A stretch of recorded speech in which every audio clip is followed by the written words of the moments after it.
Welcome to Maroons Tuesday Night Live at Mac and Bob's in Salem, Virginia, with your hosts, Nick DeSanctis and Richmond Bramblett.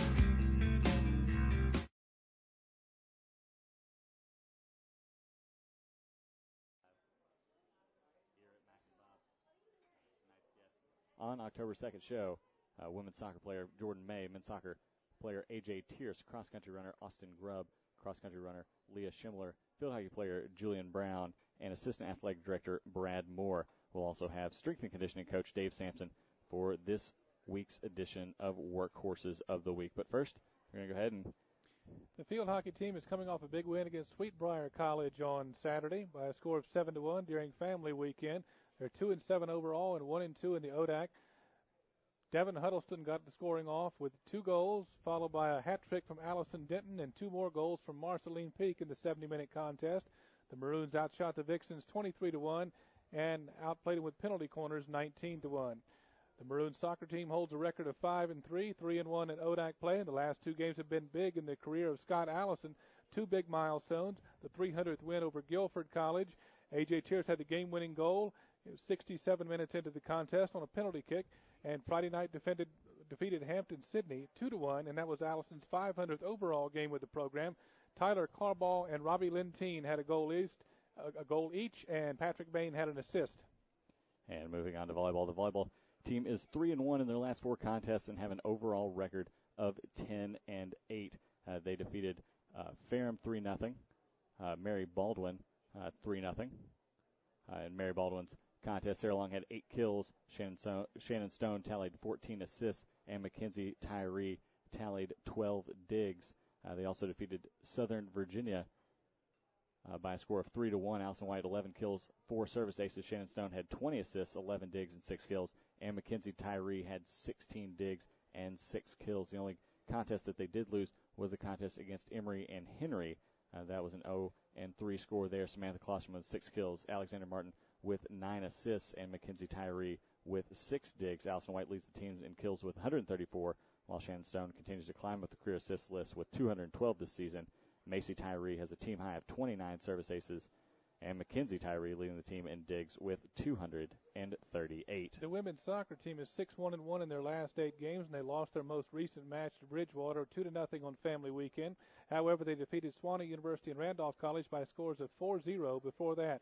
During the Sewanee game, 4 different Maroons scored are Ashley Barnes, Carmen Graves, Cindy Satura, and Rebecca Adams. And during the Randolph game, Steph Parento had 1 goal and assisted on 3 others to Carmen Graves and Rebecca Adams. Adams and Graves leads the team in goals with 7 each, and Parento tops the Maroons in assists with 4. And in cross country, in a field featuring a strong Division II and III teams, the Maroons women's cross country team stepped up to the challenge to finish 4th out of the 13 teams. Almost every team member set a personal best on the flat and fast course. Just some notes: Grace England finished 8th with a time of 22:49. Emily Reichenbach finished 11th with a time of 23:03, and Leah Schimler, our guest tonight, finished 14th with a time of 23:23. On the men's side, the men placed 4th out of 14 teams. Tim Smith was 4th overall with a time of 25:35. Harrison Toney was 36th with a time of 27:11, and Austin Grubb, again, one of our guests this evening, 38th with a time of 27:23. And we'll be back in just one moment as Brett sits down with men's soccer player A.J. Tierce. Stay with us. Roanoke College. Timeless and true. Smart and solid. Practical and professional. Making discoveries about yesterday. Creating visions for tomorrow. Lifted by a winning college spirit. Forging lifetime friendships with professors who prepare you for a place at the head of an operating table or another bright future. Roanoke College. Classic for tomorrow. Roanoke College would like to thank its corporate sponsors: ServiceMaster, MedExpress, All Sports, Mac and Bob's, Chick-fil-A, and the Roanoke College Bookstore.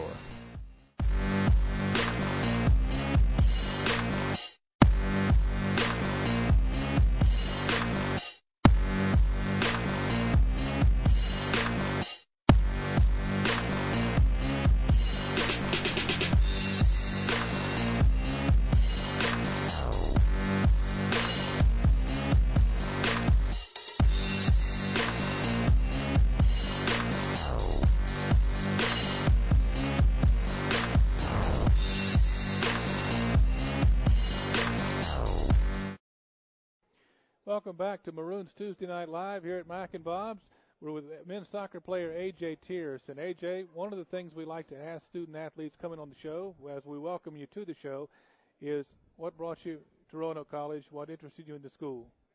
Well, I think first and foremost was a chance to play soccer competitively for a team and an organization that's always been top of the ODAC and top of the NCAA Division III ranks for as long as I can remember. And I think it was a big selling point for me. The school itself is a wonderful area, great community, gives a great sense of feel for family, and helps you meet a lot of good people along the way. The last two games have been big milestones for Coach Scott Allison. And what would you tell an incoming player about playing for the coach? Well, I think, like you just pointed out, we just recently got Coach's 300th win under his belt, and I think his record sort of speaks for himself in that aspect. I think you can tell, looking back on the records, that we've been consistently towards the top of the ODAC in the regular season and in the playoffs all throughout his tenure here, and I think that's a big selling point for anybody who wants to stay competitive and play college soccer. You're the leading scorer on the team currently with 4 goals, but 11 different Maroons have put the ball in the back of the net. Do you think you're a particular threat to other ODAC schools having so many teammates who can score? Yeah, I think it's a huge advantage for us. I think it makes it difficult for any other teams to key in on one player or two players to stop, because I think we have the threat to score at any time from any one player. I think, like you just said, numerous players have put 1 or 2 balls in the back of the net this year, and I think it's a huge advantage for us compared to other teams who just have maybe 1 or 2 players who score all the time. On Saturday during family weekend, Chris Conover, Logan Miller, and yourself celebrated Senior Day. Can you talk a little bit here about your 4 years at the school and as well the contributions of your senior teammates, Miller and Conover? Yeah, I think first and foremost, I think the 4 years has gone by really fast through playing soccer, meeting a lot of people, school and everything. It's just been a great time all around. And I think the thing that the 3 seniors, Chris Conover, Logan Miller, and myself, bring is just a good sense of chemistry. We always try to make it easy for players, whether they're freshmen, sophomores, juniors, or seniors, to get along with each other. I think the opportunity is always there for people to come talk to us, to learn from us, and I think we've had a wealth of experience on and off the soccer field throughout our 4 years here that makes it easy for us to relate to any situation. And you got a big game tomorrow night at Lynchburg against Lynchburg. What do you look for from the Hornets? Well, I think the Lynchburg, annually has always been a competitive team. I don't think in my 4 years here we've beaten them once. I think we've had a couple of ties, a couple of tough results against them at their place and at our place in ODAC play, regular season and the tournament. And I think it's going to be big for us tomorrow to go out and try and make a statement. We've been kind of riding high here on 3 straight wins in the ODAC and trying to find a rhythm. And I think tomorrow night will be a big one for us if we can stick it to them early. Well, thank you very much, A.J., and good luck to you the rest of your senior season. Good luck to the men's soccer team, the Maroons, and thank you for joining us. Thank you very much. We'll be back in a moment with more Tuesday Night Live, Mac and Bob's. Mac and Bob's opened for business in 1980. Over the years, we've grown from 10 stools to a full-service restaurant that seats 330 people. Now we invite you to come try our new breakfast menu, featuring sweet potato pancakes, eggs Benedict, omelets made to order, stuffed French toast, homemade sausage and gravy biscuits, and much more. Open for breakfast Monday through Saturday at 8 a.m., Sunday brunch 10 a.m. till 2. See you for breakfast at Mac and Bob's in Salem.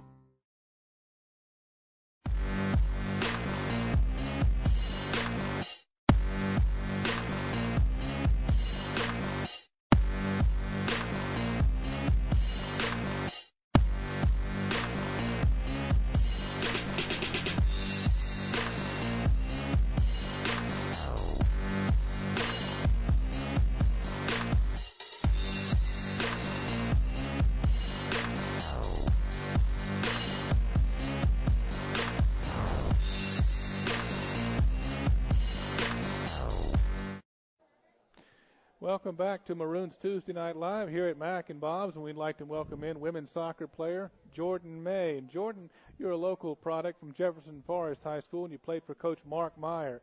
Can you talk a little bit about what brought you to the Roanoke College program? Yeah, playing for Mark Meyer at Roanoke Star my senior year, we had a lot of practices and games at Elizabeth campus here at Roanoke College, so that kind of got me introduced to Phil Benny and Esteban Martinez.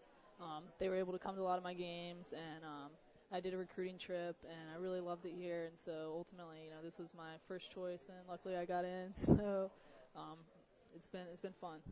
During your junior year, you made the NCAA tournament for the third time in program history. Talk about what it was like to compete on the big stage down at Center College. Yeah, playing in Atlanta was a great experience. We were really happy to get there, and hopefully that's our main goal for this year. Also, we think we have a great team, and we actually just went down to Emory again earlier this season. So to play a really good team away in Atlanta, really was a big confidence booster. So we just hope we can make it there again, and I think we can definitely do it. And you've played 69 games during your career, 21 starts in your junior year, and 9 of 10 this year. Mm-hmm. Talk about your consistency and also your teammates, Pierce Bradner and Sarah Dorrance in the back. Yeah, I've been lucky enough to play with a lot of good defensive players, and, Sarah Dorrance, Pierce Bradner, Maggie Dent in the back, with Carolyn Sarbacher in goal. And, we just really help to motivate each other and keep each other challenged in practice and just keep working hard. And it's really competitive environment, and we really just, help each other be the best that we can be. And this is one of the largest senior classes at Roanoke College with 8 of you, including the manager who used to play. Mm-hmm. Talk about your contributions of the senior class and what it was like to play on family weekend. Yeah, it was awesome. Being able to have our senior game here against Bridgewater, which is a big game, and have our family there was awesome, and really meant a lot to us. Would have been nice to get a win, but luckily, we can turn around. We have a great opportunity tomorrow playing against WNL. And what do you look for at the home game tomorrow night with WNL? We had a great practice today, a good practice yesterday. We kind of bounced back from the loss on Saturday. We expect it's going to be a tough team. Tough game, but I think we have what it takes to pull out a win, and that's what we're going to do. Okay, thanks very much, Jordan, mm-hmm. And we're going to be back in just a moment with Grubb from the cross country team. Thanks, Jordan, right, and good luck to you the rest of the way and the women's soccer team here at Roanoke. Right, thanks very much. Thanks. Back in a moment. Tuesday Night Live, Mac and Bob's. For information or schedules on Valley Vision TV programs, visit us on the internet at valleyvisiontv.com. Remember, you're watching the Valley's only true local network, Valley Vision TV, Comcast Channel 7.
Welcome back to Tuesday Night Live here at Mac and Bob's, and I'm with cross-country runner Leah Schimler. And Leah, you were an all-state runner at Jefferson Forest High School. What brought you to Roanoke College to run for Dr. Finn Pincus? I would say he just recruited a lot, and I came for my visit, and I really enjoyed the team atmosphere and everything about Roanoke College, so I decided to come.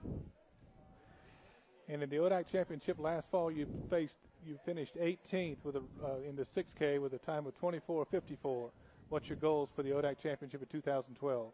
I would say for this coming year, I just want to put forth my best effort and do as best as I can for the team score. And at the Cathcart Invite, you, Emily Reichenbach, and Grace England finished at fairly equal intervals from one another. Do you take into account which teammates in the race, and can you pace yourself with the times that they regularly run? I would say it's very helpful to have teammates in the race that you can run with so you feel more comfortable because you know, are you running the right pace? Are you doing the right things? So it really helps having them with you during the race. At the RC Invite, you ran your fastest 5K of the season, finishing in 21:28. Being familiar with the course help in lowering your time, and how much benefit is it to run a course even once in an actual meet? I would say it helps a lot because you feel more comfortable with the race. You know when you should pick it up, you know the tangents, and you just feel more comfortable, and you know where all the big hills are like we have on our home invitational. So I would say the more times we got out there, the more it helped in our performance. You're training for the Gettysburg Invitational in 2 weeks, and how do you see that? Do you train differently for courses that are away from Roanoke? Mostly right now we have our training geared toward the ODAC, so we're just kind of training through all our meets, and we're trying to prepare to run the best on our ODAC course. What kind of goals do you have in mind for the Gettysburg meet? The Gettysburg meet, I just want to put forth my best effort and try and stick with Grace and Emily. Okay, thanks very much, Leah, and good luck to you the rest of the season. And we'll be back. Richmond Bramlett's going to interview with Julie Brown from field hockey. This is Roanoke College Sports at Mac and Bob's. Beautiful is the only way I could describe Roanoke's campus. The Blue Ridge Mountains offer a breathtaking backdrop to historic brick buildings and sprawling walkways. From the moment you step on campus, you can't help but notice Roanoke's friendly atmosphere. The cozy layout of campus encourages a tight-knit sense of community. Walking from my dorm to class takes no more than a few minutes, so getting places is never a hassle in any weather. The traditional architecture of the buildings and arrangement of campus around two main quads gives Roanoke a classic college feel. During any time of year, you can find students hanging out on campus. Roanoke is so comforting and welcoming that it's virtually impossible not to feel at home here. My favorite place on campus is the bench under the bell tower because it's a great place to relax or read a book. I love the campus here at Roanoke. When I first visited, it felt right to me. It's the way I picture college in my mind. There are lots of classic-looking buildings with big columns, brick paths, and lots of big, old trees. I like the way the older buildings convey a sense of history, and the newer buildings reflect that style, but are more modern. My favorite spot on campus is the front quad in front of the admin building because I really enjoy the open spaces here. During the warmer months, everyone is outside studying, throwing a football around, or just hanging out.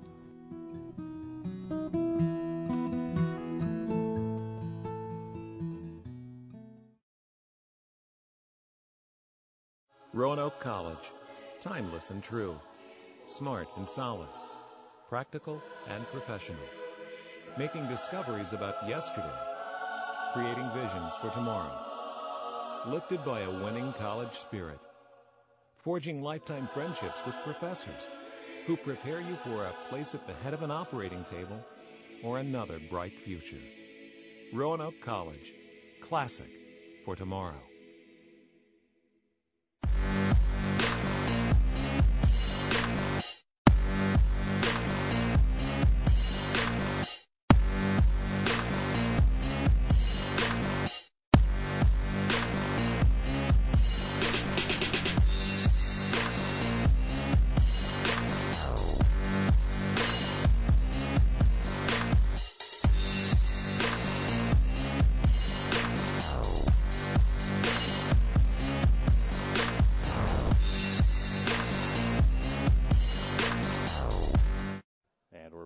With senior field hockey player Julian Brown. First of all, welcome to the show. Thanks. Now, you're originally from Richmond, Virginia, as our graphic earlier said orange, but well, we got that fixed. And you're an all-conference selection from the Foxcroft School. What were some of the factors that led to you coming to play field hockey here? Well, Foxcroft was such a small school, and I knew that I wanted a small school as well. And I knew that I wanted to play field hockey. It's something that I've loved. I mean, I've been playing for like 13 years. So when I came to Roanoke, I fell in love with it immediately. Like I was like, this is definitely where I belong. And the field hockey coach at the time was like, we want you to come play here. So it was like very mutual. So I was like, all right, I'm coming. Now, last year, the field hockey team won 6 games, the most since 2004. What did the squad take from the success of last season to really bring in to the season of 2012? I think we saw what we were capable of at that point. I mean, no, it's not like, a strong like winning record per se, but we definitely saw what we were capable of. I think we got to know our coach a lot better and how she works and what her expectations were, and I think our expectations came to match hers. And so we brought it into this season. And, I mean, it's always hard when you have such a new slew of freshmen coming in because you kind of have to start a little bit from scratch in that respect. But, the girls, the juniors and sophomores on the team have really stepped it up. I'm so proud of them. And I think we look forward to the rest of our ODAC conference. And you talked about some of the incoming players. Mm-hmm. People like Marceline Peak and some of the other girls, or some of the other players from the Netherlands. Marceline seems to have come on fairly strong here in the early part of the season. Yeah, I mean, she's an incredible player, such an asset to our team. She has a really, really awesome reverse shot, which none of us can do. We're like, I want to know how to do that. But she's really good. I think that the level of competition is a little bit different for her, but she's adjusted really well, and we've really enjoyed having her. Yeah, it seems like she's always in some sort of scoring play when the team scores, whether assisting or scoring on her own. Speaking of scoring, on Saturday, the Maroons defeated Sweetbriar 7-1. What was it about that game that really clicked for the team, got you all going, and allowed you all to find the back of the cage? I don't know if you watched that game. We came out a little bit flat at first, and I think it's because we knew for sure that we could beat them. Other teams in the past is kind of up in the air because we're very evenly matched. But with Sweetbriar, we knew it, and we were ready to, go against them. And once, halftime came around, we were like, all right, let's put it to them, let's do this. And we literally just started to play like we do in practice. And when we play in practice, we look so good. And so we literally just started having fun and just playing the game that we knew how to play. And that's kind of, what put so many goals in the back of the cage for us. You talked about come out slow. They actually did get the first goal of the game that really turned things around for you. Immediately we were like, that's not okay. Let's step this up. We're number 8 and they're number 9, and there's no reason that that they should be scoring in front of us. But I think it was kind of a wake up call for us, something that we kind of needed. And after that, it was take no prisoners kind of thing. Yeah, how does a win like this really help you build your confidence moving into the second half of the ODAC season? It's a little bit late, but it was right on time in the sense that we do still have so many more ODAC games specifically. The rest of them weren't ODAC games. They were just kind of practice, if you will.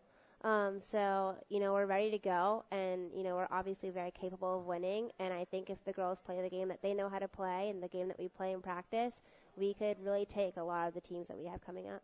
Now, you are the lone senior on the team, so you must play a big leadership role for the squad. Can you talk a little bit about your position and what you really bring to the team as the only senior? It can get kind of tricky at times because I am the only senior, so I think that some of my expectations are a little bit higher. Those from both my coach and myself and my teammates. And so, sometimes when I'm having an off day, it gets to me a little bit more than it would have if there were still other seniors on the team or if I was younger still. But I love it, and I am so honored to be able to lead these girls, and I'm really excited to leave them in a really promising place once I graduate. Now, we talked about just now being a leader, but outside of field hockey, you're also the president of the Panhelletic Council. What do you do as president of Panhell, and is it hard to really juggle both Greek life and being an athlete at the same time? As president of Panhell, I oversee all of the sororities on our campus, and essentially, make sure that they're on track with everything. But I also put together Greek events for the entire campus to be involved in. I really try to integrate the Greek community with the rest of the community as well. As far as juggling it with field hockey goes, It gets a little bit tricky sometimes, especially since our coach was not Greek, so there's Sure. kind of a little bit of like lack of understanding between the two of us. But one of my jobs is to get people who were never Greek to kind of see our side of things, and we've really started to click in that respect, which Sure. is awesome. Most of our team is Greek as well. But most of the paneling things that go on, like they happen during the school day. So, and my main focus during field hockey season is field hockey. So. Yeah, when I was a student athlete in college, our swim coach was actually who came in. He had never done Greek anything and didn't understand why, parties and functions and meetings were important. So important, and yeah. But good. I'm glad that you are able to do both at the same time. Very important to be president of Penn Hill. Yeah, it's awesome. Well, you've got a game coming up tomorrow night against Bridgewater at 4:00. Yep. What are you looking forward to in that? Bringing home a win, for sure. Well, Julianne, good luck with the game tomorrow. Thank you. And thanks for coming on the show. Thanks. We'll be back in just one moment with cross-country runner Austin Grubb. Stay with us.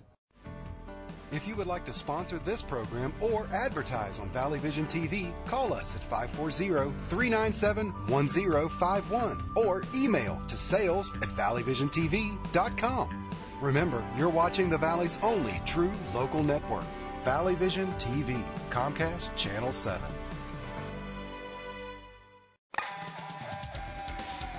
Be sure to catch Roanoke College sports on Valley Vision TV, Comcast Channel 7 in Roanoke, Salem, Botetourt, Lexington, and Blacksburg. Brought to you by Mac and Bob's, Main Street, Salem. For programming information or schedules, go to valleyvisiontv.com.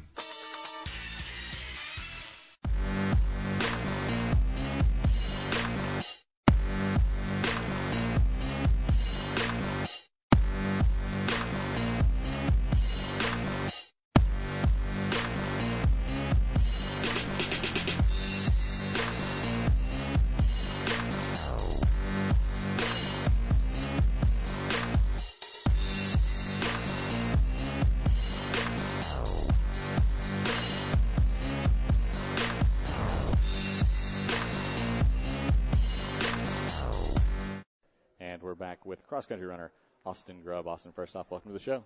Oh, well, thank you. Glad to be here. Now, you're a graduate of Floyd County High School, where you were an all-state performer. Can you talk a little bit about your high school cross-country experience and what made you choose Roanoke to come to school to?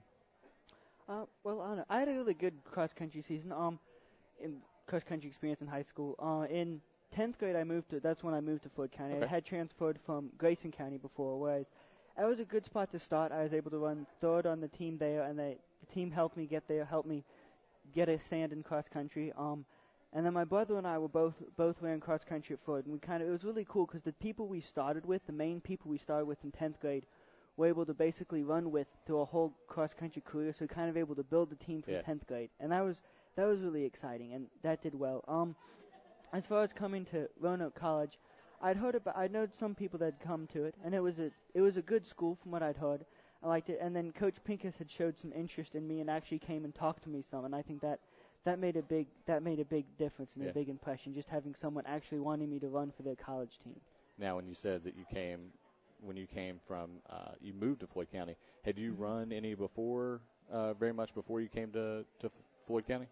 Yeah, well, before I'd been in Grayson County, and in elementary school, they kind of run that 800 or something, Sure. and in middle school, I ran the mile. I did fairly well, and one of the coaches was like, "You should run track. You're pretty good."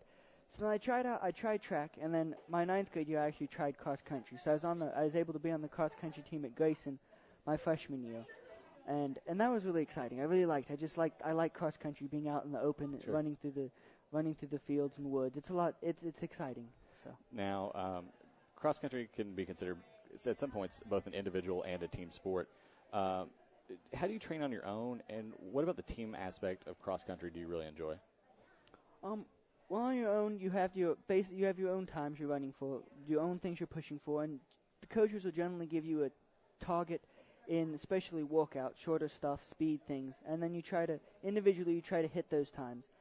As a team, it's nice running with people is always nice. It helps you when you're out on the road just to have someone to talk to, run with, and then teams you can do lots of other activities with teams, just hang out. I mean, some of my friends from high school with some of my best friends, and in college they're the people I hang out with a lot. And teams are good. And you can also, in college, one of the nice things about college here is that we have a lot closer people. We're running in packs. So actually in walkouts, we can push each other. So if one of us is having a bad day, the other one can help give us words of encouragement as we're running. We have someone to run with right there. And even in races, we can if we're close together at that point. Sometimes we spread out depending on the days. But if we're close, we can just give each other words of encouragement as we're running, which is definitely nice. Now, when you're in a race and you're when you're actually kind of running with someone, does that help motivate you a little more, just to know that even if, say, someone's just a few feet ahead of you in front on your own team, does that keep you motivated to say, I want to catch up, I want to catch up, I want to catch up? It does. It helps. Yeah, if your teammate's close it definitely helps to try to hold on to them. Now, you just ran a personal best time of 27:23 in the Don Cathcart Invitational at Salisbury this last weekend. Can you talk a little bit about what happened in that race and where you posted a faster time? Well, probably the biggest reason is that I fasted the fast time is it's a really flat course. It's a nice course. It doesn't have any really sharp turns. It's flat as a pancake, nice and sandy. And it rained just the day before, which actually was good for this type of course because it kind of packed down the sand. Okay. And that's the biggest thing. My PR before this had been at that same Invitational 2 years ago. So that's probably why. It was still a good race. It's always nice to get a PR. So needless to say, you'll be looking forward to this Invitational next year as well. Yes. Now, in talking to Coach Finn Pincus, he described, and we just actually kind of talked about this. Are there different, he described the course at Salisbury as a fast and flat course. Are there different strategies to running different courses like that? And how do you train for a course that's not similar to the landscape here at Roanoke? Well, there are. I mean, if it's a faster course, you can start out the race a little bit quicker. Hillier courses, it's sometimes better to be a little more conservative at your start, just so you have a little more energy. And definitely depending on where the curves are, like if there's a lot of curves that go back and forth, we talk about running the tangents where you try to straighten out the road as much as you can. Okay. And it just kind of shortens distance. That's one thing you do. If there's hills, you can run like with a hill. Sometimes it's not always best to powerhouse up the hill. You need to keep your pace and keep it steady up the hill. But it's good not to burn all your energy so that when you get to the downhill, you can kind of roll down it and keep your momentum and not burn up all your energy. As far as a flat course, you just kind of got to just run fast. It's flat and you. So a lot of strategy in those hilly courses. Yeah, definitely, yeah. Now, lastly, you've got the Gettysburg Invitational coming up in 2 weeks. Can you talk a little bit about what you expect to see at that meet, what kind of course you've got? It's a fairly flat course, not as flat as Salisbury, and there's one gradual hill in it. There's probably a decent number of teams. There are probably some fairly good teams. There'll probably be similar competition to what we saw at Salisbury. So there'll probably be people to run with the whole race. I probably will be in the middle of the pack somewhere. But it should be a good race, hopefully. Good. Well, again, Austin and the rest of the cross-country team will be at the Gettysburg Invitational in 2 weeks. That will be the 13th, I believe, is that Saturday. So good luck in the Invitational. Thanks for joining us on the show. Glad and we'll be back in just one moment with Assistant Athletic Director Brad Moore. Stay with us. Roanoke College. Timeless and true. Smart and solid. Practical and professional. Making discoveries about yesterday. Creating visions for tomorrow. Lifted by a winning college spirit. Forging lifetime friendships with professors who prepare you for a place at the head of an operating table or another bright future. Roanoke College. Classic for tomorrow. Mac and Bob's opened for business in 1980. Over the years, we've grown from 10 stools to a full-service restaurant that seats 330 people. Now we invite you to come try our new breakfast menu, featuring sweet potato pancakes, eggs Benedict, omelets made to order, stuffed French toast, homemade sausage and gravy biscuits, and much more. Open for breakfast Monday through Saturday at 8 a.m., Sunday brunch 10 a.m. till 2. See you for breakfast at Mac and Bob's in Salem.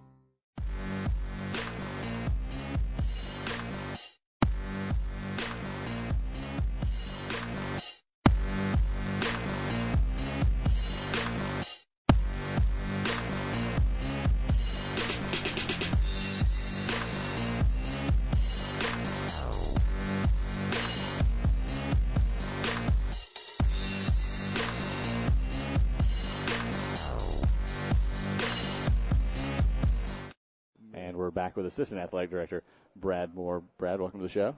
All right, thanks for having me on. Obviously, it's a great show, so I'm glad to pass the torch along to you. You've done a great job so far. We're doing the best that we can. Now, in the spring, you transitioned over from Sports Information Director to Assistant Athletic Director for External Relations. Yep. Now, how's the transition been from that time to now, and also being Maroon Club Director as well? It's been a transitional phase. There's a lot of things that I still have got to learn, and got a great group over there in development that's been able to help mentor me along the way.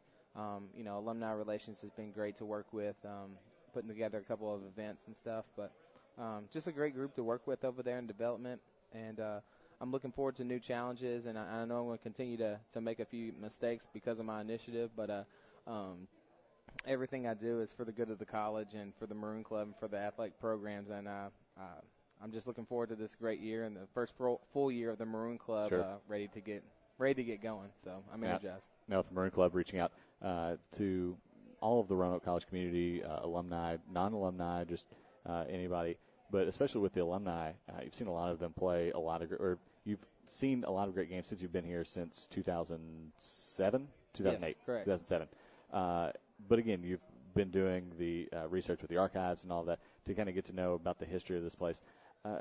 Is there any standout moment in Roanoke College sports that really come to mind when you think about all that you've done here in the last 6 years?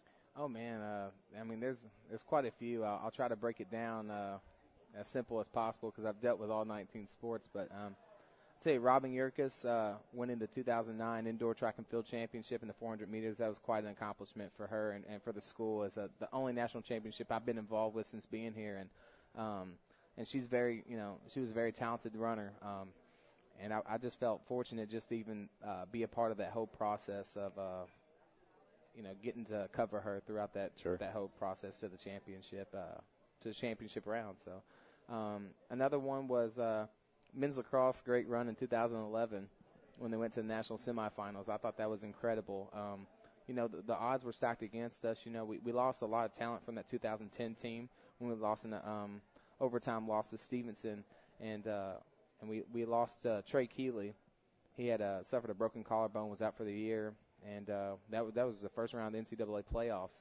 And we ended up coming in the second round, defeating Gettysburg, and then in the national quarterfinals, we beat Stevenson on a last second goal. So pretty incredible just to be a part of that whole thing. We went to Salisbury up there, and the great experience. The community, when I say the community, everybody up and down the Eastern Seaboard, I was a lacrosse fan or a fan of Roanoke College athletics, was there for our tailgate, and we had a massive number of Roanoke College fans in the stands at Salisbury, and I think we had more fans at Stevenson than Stevenson had.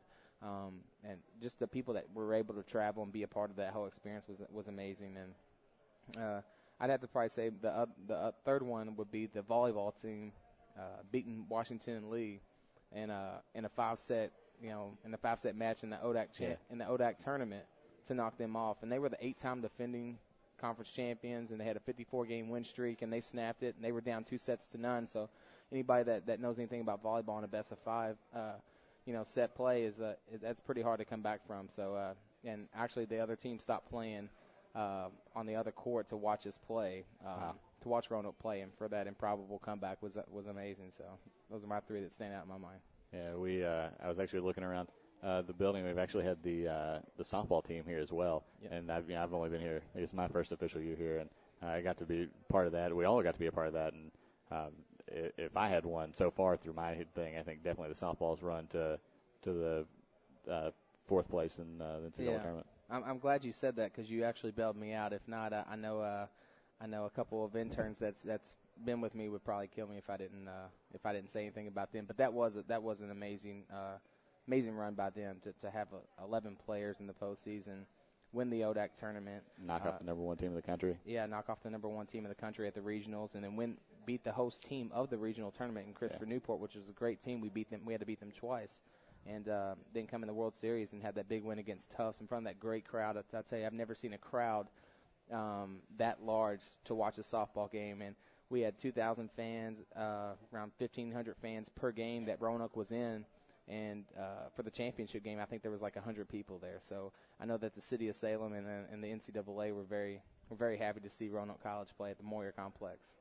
And that was about around the time when really the Maroon Club got its wheels under itself and started really rolling. I think the event there that we did at the softball park really just almost got everything rolling right away. Yeah, it was pretty exciting. It was busy, but it was very exciting. I remember whenever we won, I immediately got to work that night. When we came back from Newport News, I immediately went in my office that night, started getting in touch with the alumni, letting them know we were going to have a social. I put together a social here at Mac and Bob's restaurant at 4 o'clock before our 6:30 game, and it was incredible to see over 100 alumni from the softball program come out and be a part of it. And then they came back again the next day, and then we had Maroon Club members come out to both events and to show their outpouring love and support for the Roanoke College family and for the softball program. I mean, it was incredible. Now, there have been a lot of new initiatives in the past year that have been implemented in marketing and promotions, which you oversee in addition to sports information. Could you talk a little bit about some of the new things going on in marketing and promotions? We got 2 new interns. We got Casey Frick and Kelly Higby, who just recently started this week. They're both from the softball program, and Leona Rainey, who's a senior on the softball program as well. They've all three came to me and wanted to really continue what Sarah Cottle and Catherine Corey did and Carolyn Miller did in 2010-11.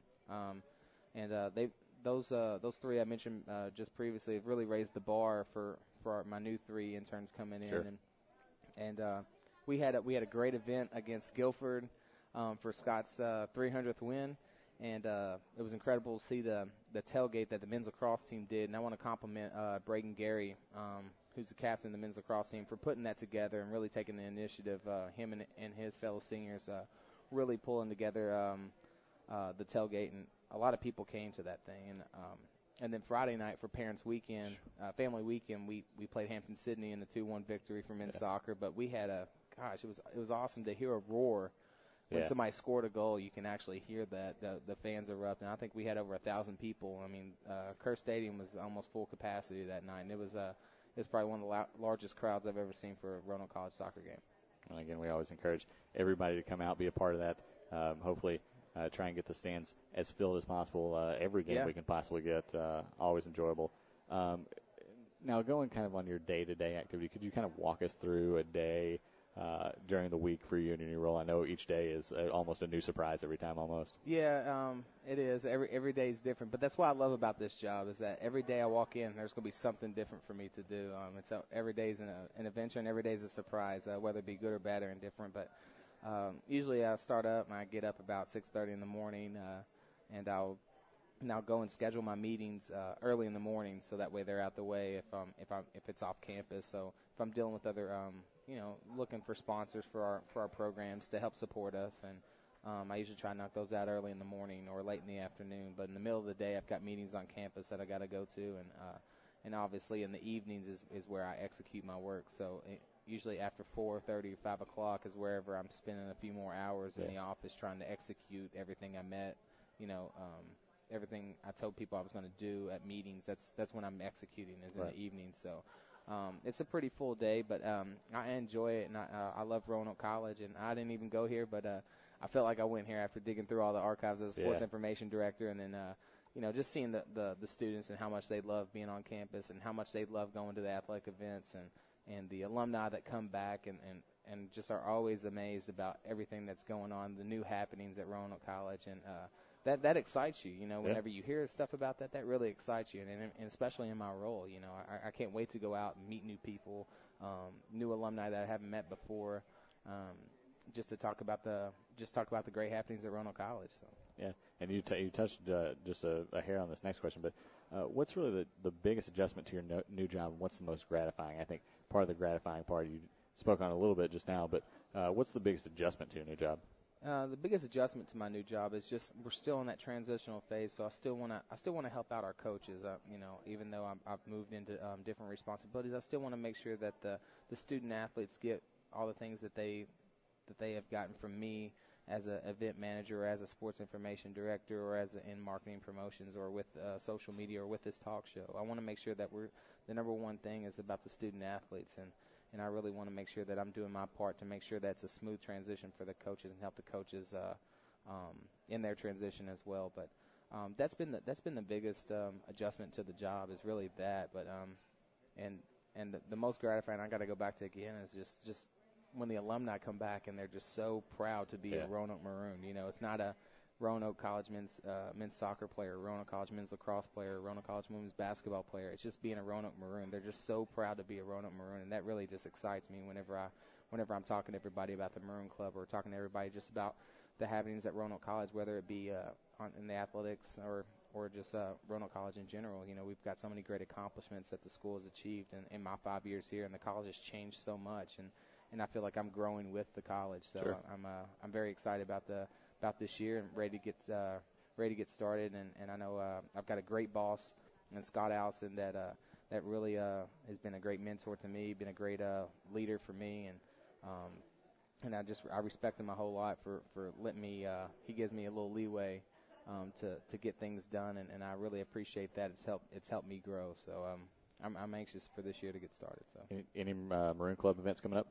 Yeah, we got first thing is the Roanoke Valley alumni reception on Thursday, October 4th at the Roanoke Country Club, and then from there we're going to keep going, keep traveling. It's a busy travel season for our development office, and they're going and talking on the road about the great happenings here at Roanoke College and the Maroon Club, and we're planning some tailgates. I know October 23rd we're going to get our Maroon Club members come here for a tailgate, and then also our 100 years of basketball is coming up. So I tell everybody to be on the lookout for some great merchandise that we got coming in, and all the great happenings, reunions for teams that we're going to have.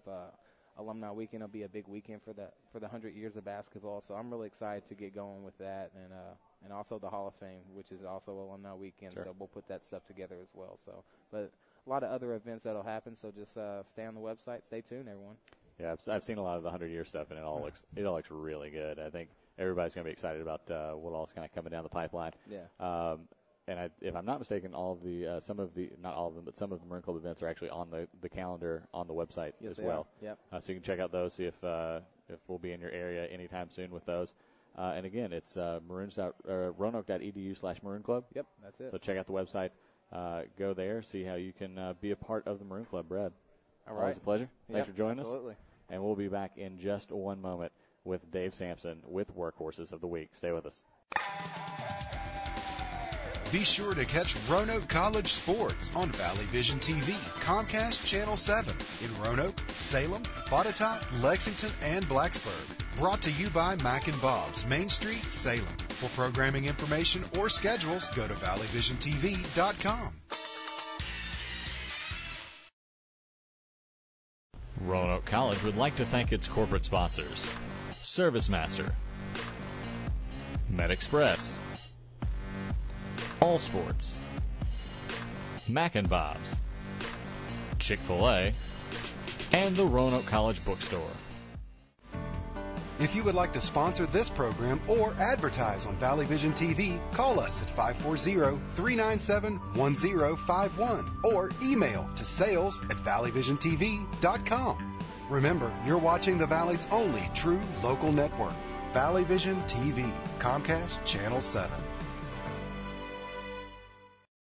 And we're back with strength and conditioning coach Dave Sampson with everyone's favorite segment of the show. Yep. Workhorse of the week. I think it makes Brad a little nervous, but the segment does, or I personally, probably me. I'm probably both. Combination of two. That's all right. I like it like that. So everything going well in the really smooth.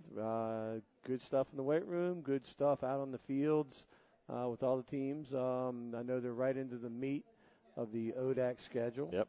So some good things are happening. Some really key games are coming up over the next probably 2.5 weeks.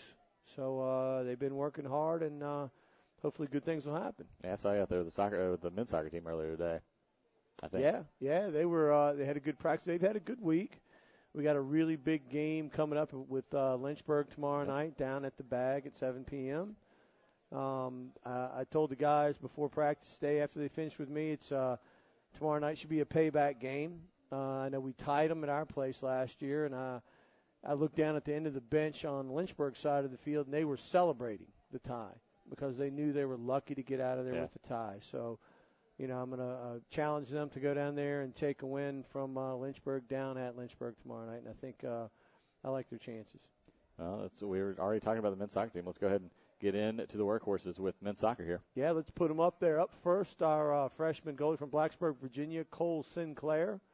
He has really stepped up and done a great job for the Maroons. I know it's a tough transition from high school to college, but the good thing about Cole is he's kind of a local guy, so he's played with a lot of the guys, probably in the summer over the past 2 or 3 years.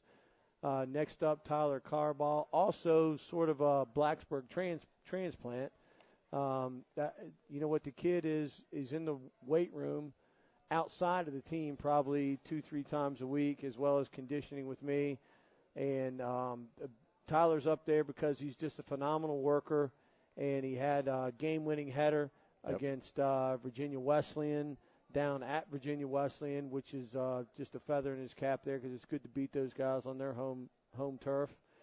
And then he played his butt off against the Tigers in a big win last weekend. Got another goal there, I think, too. So. Yep. And so he's done a great job, and he's just he's a blue-collar kid, a good worker out on the field, and got a great field IQ. He's always in the right place at the right time, and the kid goes 110 miles an hour the whole time he's on the field. So I like what he does out there, so that's why he's up there for the nomination. All right, I've got a final nominee for the workhorse of the week for the men's soccer team, and it's Coach Allison. I think he has defined the true meaning of workhorse by grinding it out over the years and posting his 300th win. He's on 301 now. He's on 301 now, so rolling. I was happy to be part of the 300th and the 301st win, and it was just it made me feel great to be out there and to see the elation and joy and to listen to what he said to his team after the game on the field. It was a great experience, so that's why I got Coach A up there. And without further ado, the workhorse is going to Coach A. I part of me saw that coming, actually. Wasn't a real shocker, was it? No, not at all. But again, congratulations to Coach Allison. Also coached his 500th game. His 500th game, and he posted a win on it as well. So it's good. And I told the guys against the Hampton-Sydney game, I said, I can't remember the last time that we've beat Sydney. And Coach told me after the game was in 2008, and we happened to beat them twice that year. So the freshmen have a feather in their cap of being able to say, we've never lost to Hampton-Sydney. Let's keep it going. Yeah. All right, I think we're going to move on to women's soccer. I got 2 nominees for us this year, or this week in the women's soccer. Carolyn Sauerbacher, the starting goalie for the Maroons, and Becca Adams, the starting forward for the Maroons. Both girls have really stepped up over the past couple games. I've watched them. Sauerbacher has made some big saves in some big games, and Becca is coming off a hat trick against, was it Randolph College? Eastern Mennonite. Yes. She stuck 3 in the goal, and then again against Randolph, I think she had her hand in 3 goals that game, and she had a goal and 2 assists. So, and Becca, she's a favorite of mine from last year. She just, she's a kind of a banger out on the field. She's not afraid to take a hit, and she's not afraid to give one out. And Carolyn's kind of the same way between the pipes. When she comes out there to pick up like a loose ball or a ground ball, she's coming out hard. So it was a tough choice for me, but I'm giving it to Becca because she has just really stepped up, and I think she's having a great senior year. Yeah. And she's doing a lot of behind-the-scenes work, and she's playing hard on the field, so that's why Becca wins it. Absolutely. Then in the last game, I think it was the Lynchburg game that was here that it was Bridgewater. Right. Bridgewater's played. Carolyn came out and made that diving save. That phenomenal save.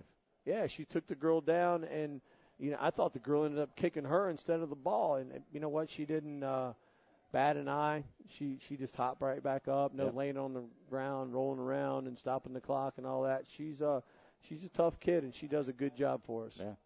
All right, we're going to move on to field hockey. Field hockey getting a big win last week over Sweetbriar. they kind of got off to a slow start. Family weekend. I was keeping a close eye on the game. I saw them go down 1-0 to start the game, and then they just absolutely reeled off 7 unanswered goals. 2 of those goals from Devin Huddleston, who is not normally one of our goal scorers, but she stepped up and stuck 2 in the back of the net. Kind of a shaky start for our goalie, Darian Shooker, but she, pulled her big girl pants on and stopped everything after that first one. So hats off to her. And then last but certainly not least, Allison Denton, the freshman from Oklahoma. She's a mainstay on the field. She probably plays just about the entire game and does a great job out there. Is a very good offensive player as well as a defender. But I'm going to go kind of against the grain on this one, and I'm giving the workhorse of the week to Devin. I think that's fair. Yeah, she works really hard in practice, and I've watched her get better and better in her skill set over the past couple years, and it really paid off for her in this last game against Sweetbriar. So that's why Devin gets it. Devin, congratulations on that. All right, I think we're moving on to volleyball now. Volleyball, we got 2 freshmen up for the nomination this week. First up, Alexandra Martin, a freshman local product from Cave Spring, daughter of head of the grounds, Bill Martin. For those of you locals know Bill, he does a great job on all of our campus. But Alexandra has, she's come to me and she's asked for extra help in the weight room, trying to improve her explosiveness. She's a phenomenal athlete, and she does things that you ordinarily wouldn't expect a freshman to be able to do out on the volleyball court. So that's why Alexandra's up there. And Allison White, a second-time nominee from the proud city of Galax, Virginia. That's right. Has absolutely stepped up and is just a murdering fool on the front line of the net for the volleyball team. She has tremendous spring in her legs. I understand she was a hurdler and jumper in high school on the track team, and it shows. She gets up off the floor high and fast. Absolutely, yeah. And she does not only a great job of her kills when she spikes the ball, but she's also a pretty daggone good blocker as well. So that said, I'm sure this is no shocker. The award this week goes to Allison. I want to make a correction real quick. It said on the screen she had 114 kills. She actually has 134 kills.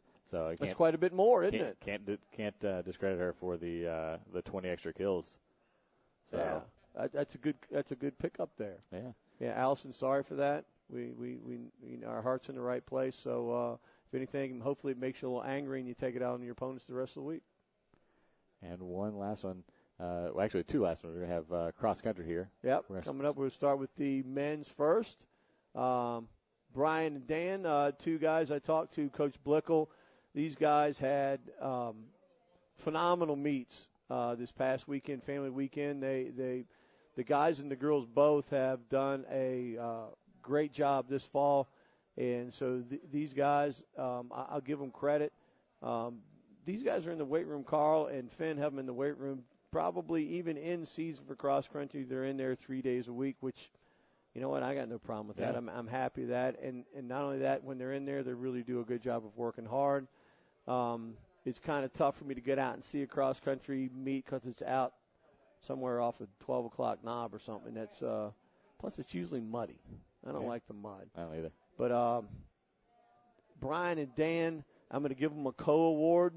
Because I talked to Carl, and we kind of looked at the stats that both of them have put up year-to-date in cross-country, and they've both done some great things to bring their team up to the kind of the next level of the fall season. So, I kind of like one, and Carl liked the other, so we're not going to go one way or the other. We're going to give an award to both of them. There you go. You got to share the shirt, though. So I'll give them 2 shirts. You have to work that out. Yeah. We'll have to go shirts and skins with them, I guess. Yeah, there you go. Just trade off. That's right. I like it. And the last one will do women's cross country. The women have done absolutely the same thing. They're in the top half of the ODAC for the cross country this fall. Emily and Leah, Carl was really high on both of them. They really put in a phenomenal effort every day in practice, as well as, and I see both of them in the weight room. Carl didn't see that, but I see them in there. He and I visited on both of these girls the end of last week and then last night over in the weight room. And we had talked about nominating these two, and I look in there, and it just appeared to me these two were probably working just as hard, if not harder, than everybody else on the team in there. And they're really leaders of the team. They've done a phenomenal job of bringing the ladies up to the next level with respect to the ODAC cross-country standings. So that said, each one of them is going to get a shirt too. There you go. So cross-country doubling it up for. They are doubling it up. They're big time in it. Get ready for them. They're back and they're here with a vengeance. Yeah. We'll see tomorrow night. You're going to be out announcing the soccer game. Big game tomorrow night. That's right. Big game. Play the Lady Jennies are rolling into town. It's all, like I've said this a couple times before. It's always good to beat Washington and Lee, and I think our girls. It's a big game for them. They're to the point right now where it's not necessarily a must-win, but it's a win tomorrow night puts us in pretty good shape. I think they'll be hungry coming off a loss too. They should be. Yeah, they ought to be a little bit angry. The Bridgewater Eagles came down here and put it on them pretty good, 2-0. I thought we had a good chance going in there, and sometimes soccer's a funny thing. The ball bounces a funny way, and I think Bridgewater got lucky a couple times, and they got out of it with a 2-0 win. So I've talked to our girls. We had a good solid workout in the weight room yesterday, and I think they got a little bit of a chip on their shoulder, that's not a bad thing to have. So they're going to go out and try to stick it to the Lady Jennies tomorrow night right at Kerr Stadium.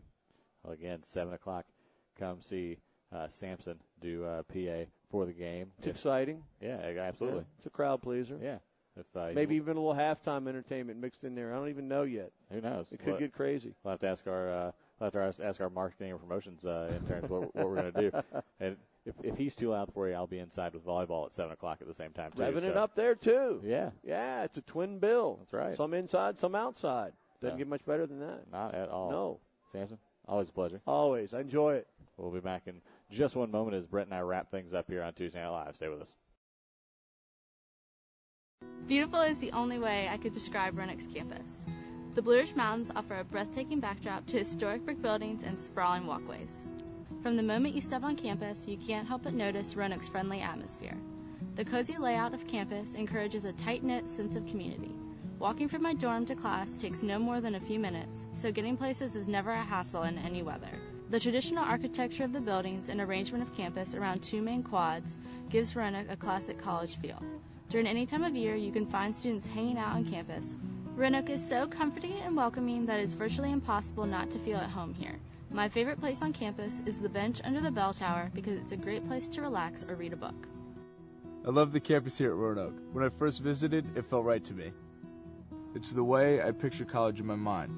There are lots of classic-looking buildings with big columns, brick paths, and lots of big, old trees. I like the way the older buildings convey a sense of history, and the newer buildings reflect that style, but are more modern. My favorite spot on campus is the front quad in front of the admin building because I really enjoy the open spaces here. During the warmer months, everyone is outside studying, throwing a football around, or just hanging out.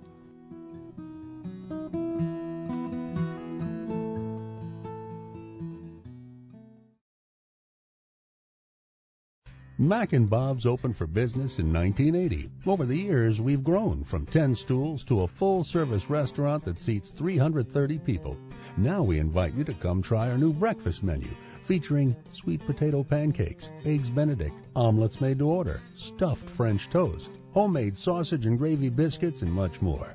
Open for breakfast Monday through Saturday at 8 a.m., Sunday brunch 10 a.m. till 2. See you for breakfast at Mac and Bob's in Salem. And we're back here on Tuesday Night Live as we wrap things up real quick, going over with my technical director, Reed Hall, and some of the things we're going to throw up here in a second. But as we're ready, if you'll go ahead and get us started. We have a busy day tomorrow in Roanoke College athletics. The field hockey team is on the road at Bridgewater at 4 p.m. The women's soccer team will play at Kerr Stadium against Washington Lee at 7 p.m., as well as the volleyball team playing Hollins at the Bass Center at 7 p.m., and at 7 p.m., the men's soccer team is on the road at Lynchburg as well. And this weekend, the volleyball team will be hosting the Roanoke Invitational with 6 teams playing over 2 days. You can see on the graphic on the screen, Ferrum at 5 o'clock on Friday, October 5th. Averett, Friday, October 5th at 7 o'clock. UVA-Wise on Saturday the 6th at 10 a.m. And then the Maroons will be playing the last game of the Classic at 2 p.m. against Randolph. Also on tap on Friday, the women's soccer team will be playing. It was a makeup because we moved it back from the original date, which is Friday at Hollins at 4 o'clock. Tried to play that one a little earlier in the season. It got the storm, lightning caused the game to be canceled. I had just going with it. The men's soccer team will also be on the road against Eastern Mennonite at 7 p.m. on Friday. The field hockey team will be at Virginia Wesleyan on Friday at 7 p.m. And lastly, the golf team will be playing in the Ted Keller Invitational this weekend. Again, for more information on all the sports happening with Roanoke College, go to maroons.roanoke.edu. Check out the Facebook page at facebook.com/RC Athletics and RC Maroons on Twitter. Check us out on all those things. We're doing the countdown 100 days to 100 years of Roanoke College basketball on Facebook. Try and do that every couple of days just to keep getting you ready for the upcoming basketball season. Brett, I know you're ready to get basketball season in full swing. Yeah, absolutely. Well, what do we got, 13 days to practice? I think 13 days to practice, and we're looking at about 46 days till opening tip-off here in the Bass Center. All righty then. Well, we'll be there for both men's and women's action this winter. All right. As always, for Brett Pelletier, Assistant Athletic Director Brad Moore, our Technical Director Reed Hall, I'm Richmond Bramblett. We'll be back in 2 weeks with another edition of Tuesday Night Live. We'll see you later.